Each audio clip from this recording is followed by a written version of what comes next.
As an executive and you want growth, don't look at one method. There's a lot of methods out there. Maybe that's email automation, maybe that's podcasts and PR, maybe that's Facebook, maybe that's LinkedIn.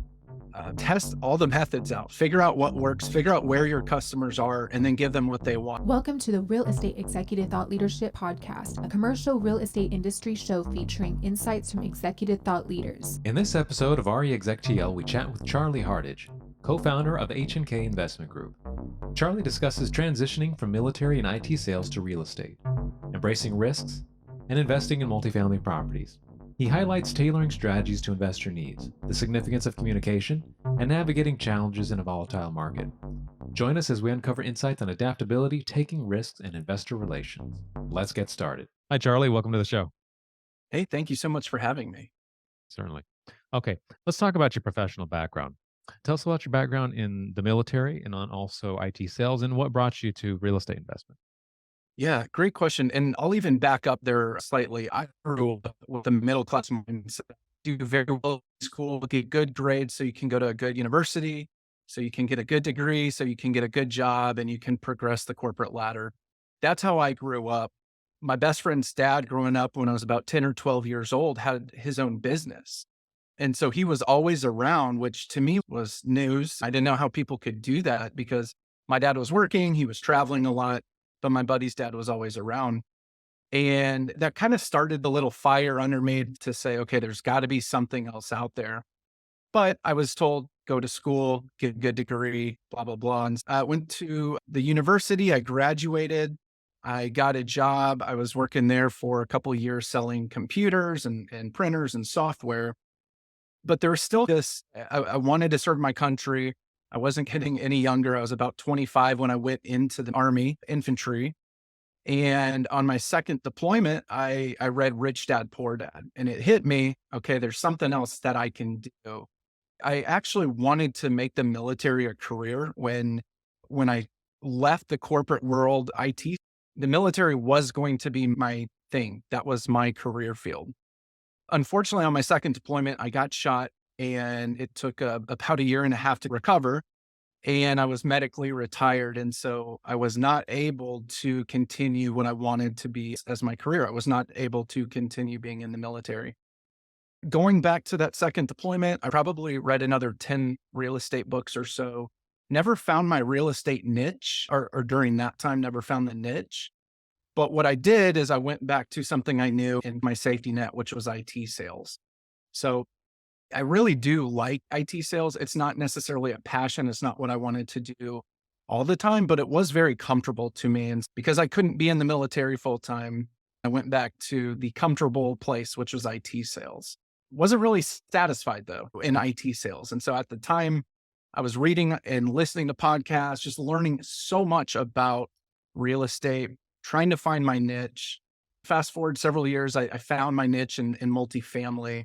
But it was really just this long process of probably 25 years going from my buddy's dad that was home a lot to me wanting to do my own thing, getting injured in the military, finding my niche. And now that's where we're today.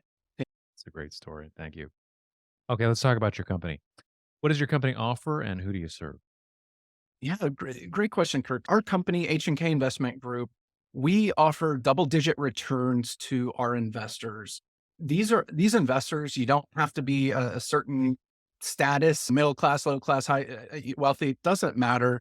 We want to work with anyone that is looking to essentially diversify from the stock market and invest in alternative assets like real estate. Okay. Now, what do you do best?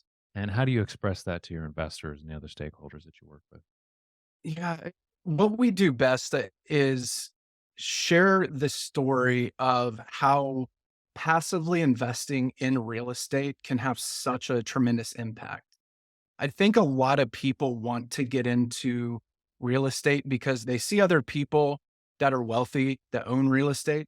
The reality is, what we do with multifamily syndication, it's not a get rich quick, but it does allow people that alternative investment idea, right? So you don't have to invest in a 401k. You don't have to invest in an IRA. where you, as the investor, you have control on what property, what type of property you want to invest in. But our investors don't have to be experts, right? They can let us invest their money because we've done this before. That's what we do best is we just share our story of how we were so impacted. I grew up middle class with the middle class mindset. So it was IRA 401k. And when I heard about multifamily syndication and how I don't have to be an expert, I don't have to spend time on this property, but I can still reap the benefits of investing in real estate. It had such a profound impact on me. It touched me so much that I just felt like finally I was on the path of financial and time freedom. And I was on the path that I was meant to be on. And I love sharing my story, and my business partner loves sharing his story as well, because although it's in different ways, it touched us both equally and very impactfully. So, what geographic markets are you operating in currently, and what do you envision for the future? I'm based in Nashville, Tennessee. We're primarily looking in the Tennessee market, just a great market for so many reasons. Don't envision looking elsewhere anytime soon. We're also looking at a couple other markets within about a 3-hour drive of us, Mm, like Atlanta, Birmingham, Huntsville, Alabama, and then Louisville, Kentucky. That's primarily where we're focused right now. okay. So, what are some insights you can share on generating value for your stakeholders, primarily investors? But how do you create value for them? How do you make sure that they're satisfied and they're getting those double digit returns? First off, we have to know what our investors are looking for, because one person maybe already has wealth and they are looking for wealth preservation. So they're looking for more of a safer return. And then you have someone that is newer in their investment journey that's looking to build and grow wealth. And so it starts there with what type of property that we go after. What I would also say is something that I learned from the military is communication. And unfortunately, I've heard a lot of stories, Kirk, of investors not hearing from the general partners. They'll send them an email, a text, a call, and they won't get a response, or the response is, oh, yeah, don't worry about it. No problem. And to me, I put myself in my investor's shoes. If that was my hard earned money, I want to know what the heck is going on with the property. And maybe it's nothing urgent, but I want to know what's going on. And if any of my investors ever reach out to me, I love having phone calls with them, or Zoom calls, whatever it is, and just talking about the property, just seeing how they're doing as people, because they're not just an investor, they're also a person, a friend. I think not only are we looking at underwriting very conservatively, we come up with a good business plan, we get that business plan and the underwriting reviewed multiple times by different people. So we just want to make sure that our plan is solid to begin with. But then we also treat our investors like people, because that's what they are. Awesome. Yeah, same philosophy here. Okay. Why is multifamily a good investment? So many answers. I'll try to sum it up as quickly as possible. In multifamily, you have all the benefits of real estate in general. So they appreciate, there's cash flow, there's depreciation. That's just kind of real estate across the board. What I love about multifamily, because I've been in single family before, we've exited all of our single family properties except for one rental. It's doing pretty well. But from the multifamily side, and it depends what you're looking at. If you're looking at being a passive investor, you can't do that really in single family, because you're still going to have to talk to the property management company. But in multifamily, it's pretty passive, right? You want to make sure that the deal sponsors know what they're doing, that they have a good track record. You want to do a very high level of underwriting and reviewing the business plan.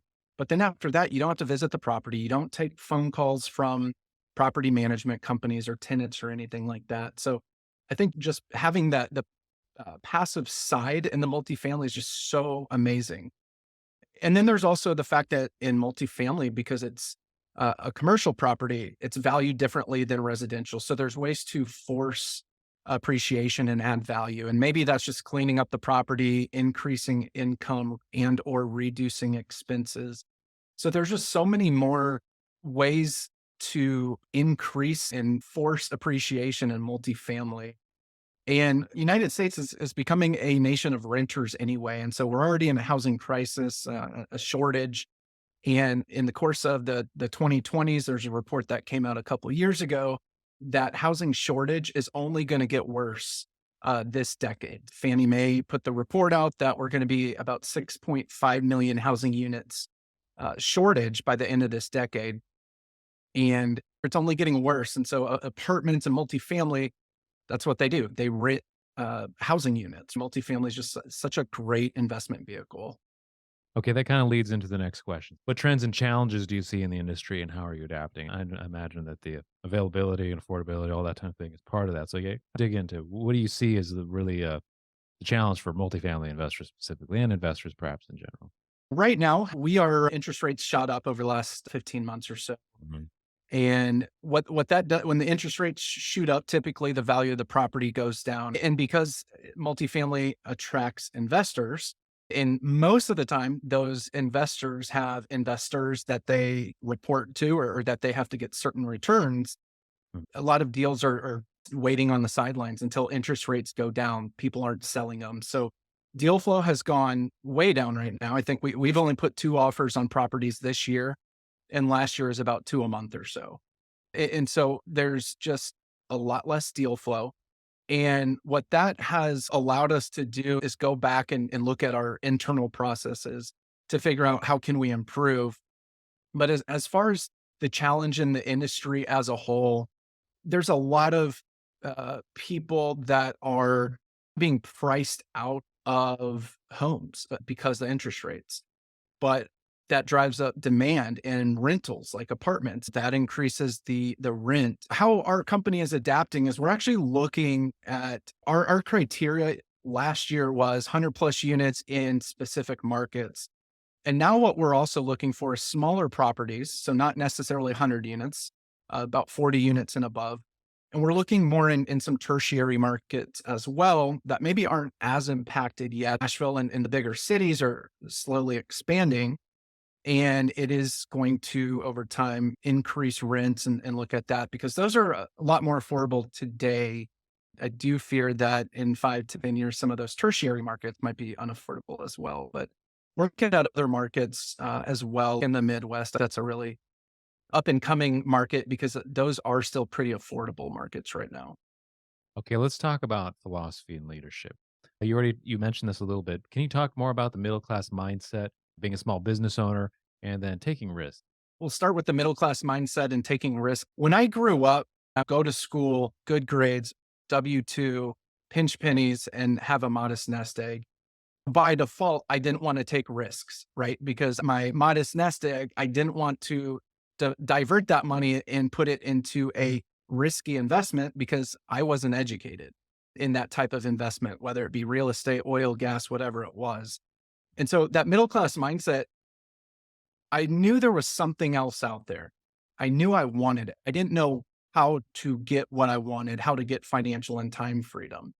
So that middle class mindset, I feel like the last few years, I've seen, okay, there's something else out there, and I'm going to start exploring what else is out there where I can take risks. And for me, taking risks was doing something else that I was not 100% confident in. Right? And I've listened to all these podcasts of people buying a property, doing something that's either illegal or, duh, you can't do that. I remember hearing a podcast about a guy working on a property because he put a down payment on it, but they hadn't closed on it yet. And the owner went out there saying, dude, you can't do this. But it worked out for him. I'm like, obviously, I would never do that. By me being smart about things and knowing too much, I wasn't taking action. I just felt like it was too risky or too challenging, or I wouldn't be able to execute it properly. When I started learning about multifamily syndication, started learning more about how it works and investing with a team that had over 100 apartment transactions, over $3 billion, that kind of, in my mind, it wasn't a risk, it was a calculated risk. I would think that if your audience is very risk averse, I am, put yourself in the shoes, maybe my shoes of, well, I could either not take any risks and stay where I'm at, or I could take a very calculated risk and I could see what else is out there. And that's what I did. And after I invested in one deal passively, within a couple days later, I invested in another deal because I was just hooked. And then as far as being a small business owner, it's myself and a partner. And it's funny because I've been in sales for most of my career. Mhm. I am doing a lot and he is doing a lot. And it's stuff that's completely out of our comfort zone. And out of our wheelhouse. And so we're adapting, but we're having to learn marketing. And when I was in IT sales, I knew a lot about the SaaS products that are out there to help with marketing. I just never knew how to use them.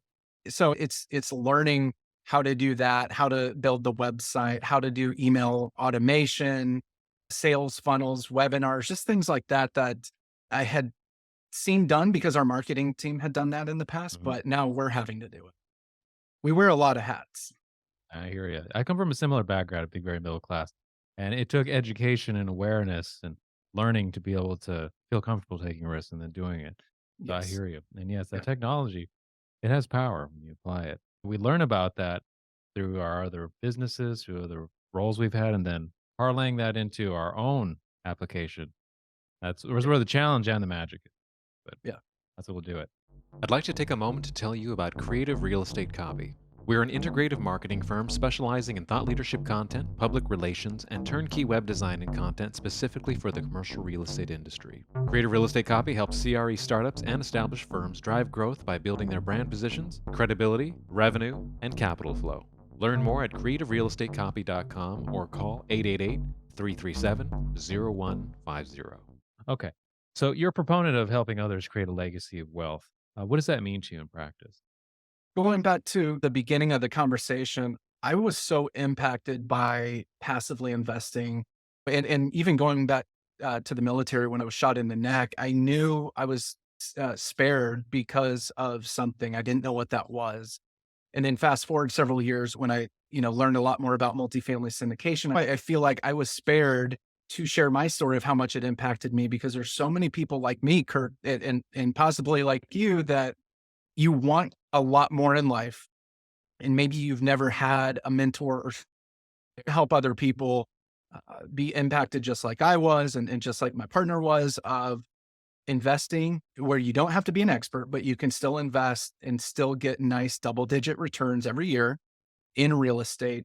And that gives them back not only money, but time, right? Maybe they love their job and they want to stay there. This gives them more income and helps with retirement so they can have a better retirement. Maybe they hate their job and they want to start their own business and a passion project for them, but they don't feel like they can make that jump. And so if they invest with us, we can help provide income and nice returns for them. So it gives them some extra money to supplement them working on their passion project. As far as a legacy of wealth, in my opinion, that's not just money and finances, that's also Mhm. time and being able to work on what they want to work. Maybe they want to start a charity. Maybe they want to travel or spend time with family or all of that. We just want to help other people reach their potential, reach their dreams. If that means they want to work until they're 60, great, go for it. But we want to be able to help them achieve whatever their goals are. Beautiful. Okay. How would you describe your leadership style and how do you motivate your team? First off, a leader in my mind doesn't mean you're a manager, a director, a CEO, executive, whatever. You can be in an entry level role and be a leader. Vice versa, just because you do have a fancy title doesn't mean you're a leader. And so when I hear about my leadership style, that question, I want to know what my employees, what my colleagues, what my partners are going through because I don't want to go and say, Kirk, you got to do this because you might say, that doesn't work. But if I'm the manager, doesn't matter. I said it, do it.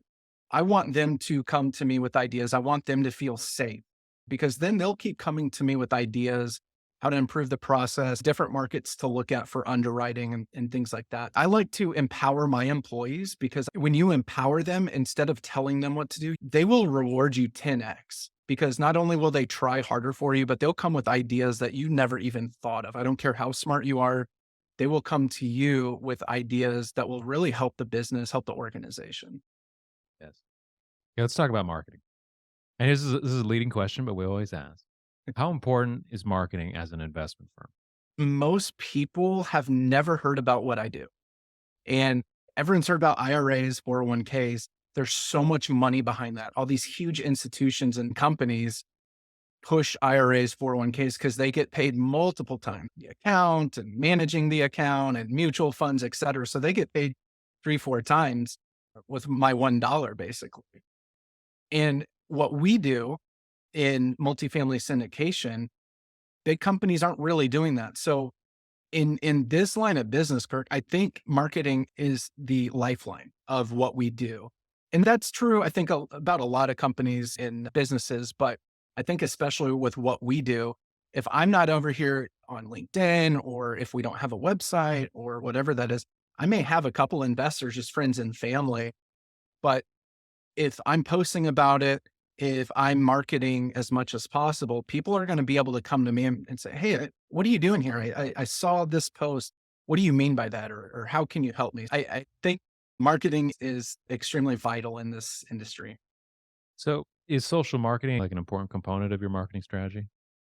It is, and not everyone in the same line of business does social media or has a website or whatever. Some people use Gmails, whatever.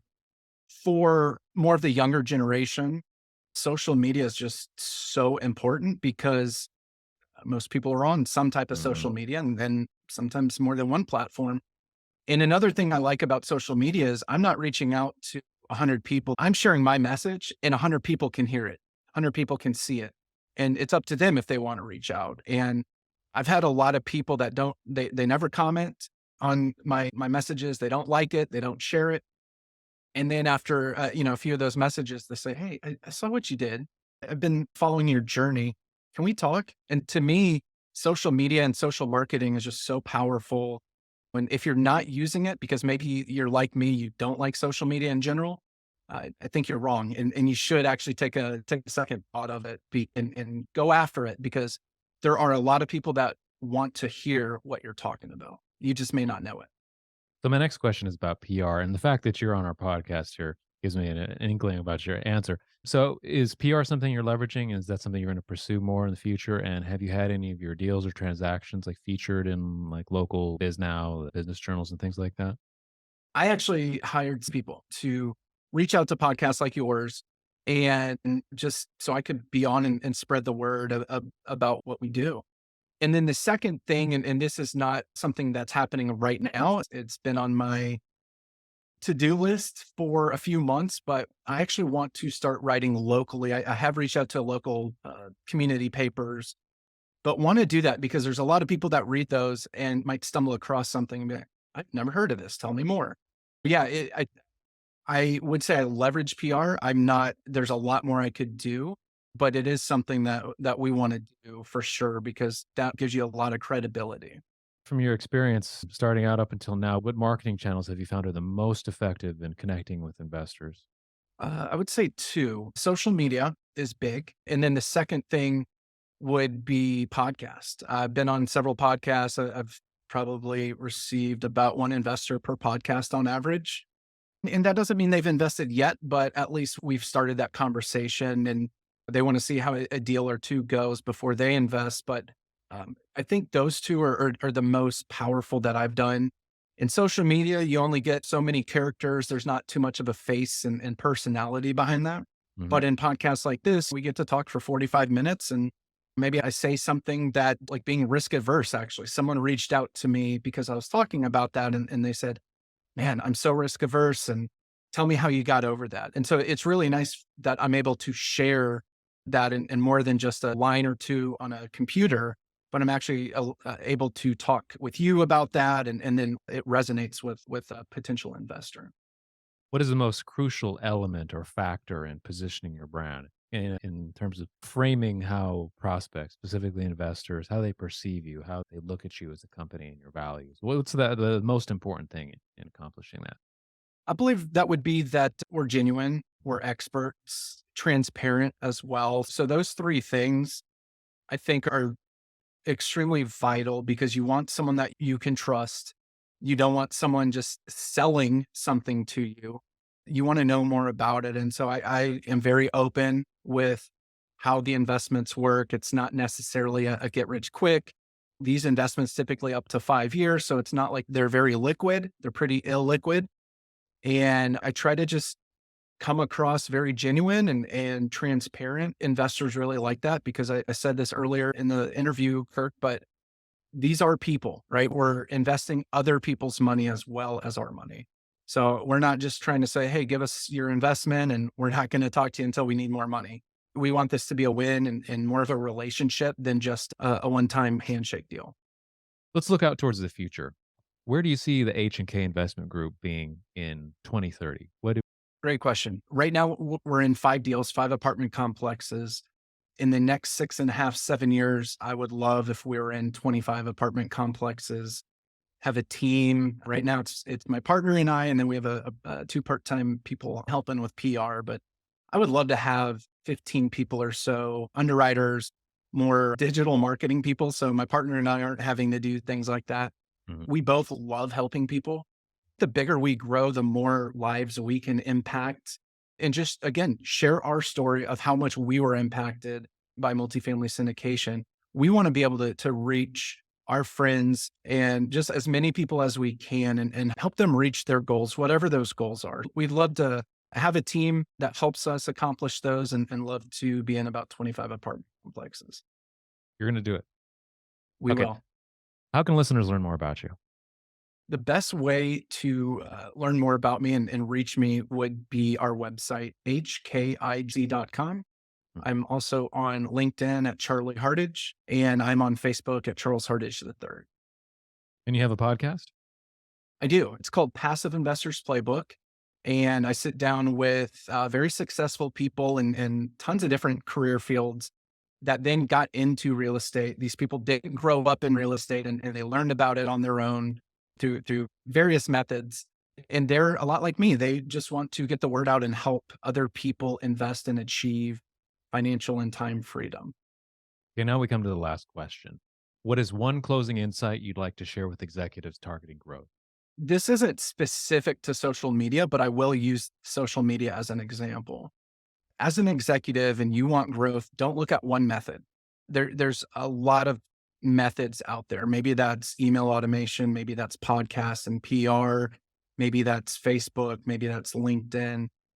Test all the methods out, figure out what works, figure out where your customers are, and then give them what they want. Maybe that's YouTube channels or YouTube shorts or TikTok, whatever it is. Don't try one method and say, oh, that's not working. You got to try a lot.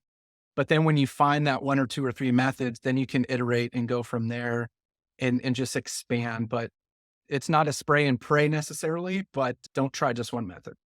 Thank you for joining us today, Charlie. We appreciate your insights. Yeah. Thank you so much for having me. Thank you for listening to RE EXEC TL. Please like and subscribe for updates on upcoming episodes. Share the inspiration.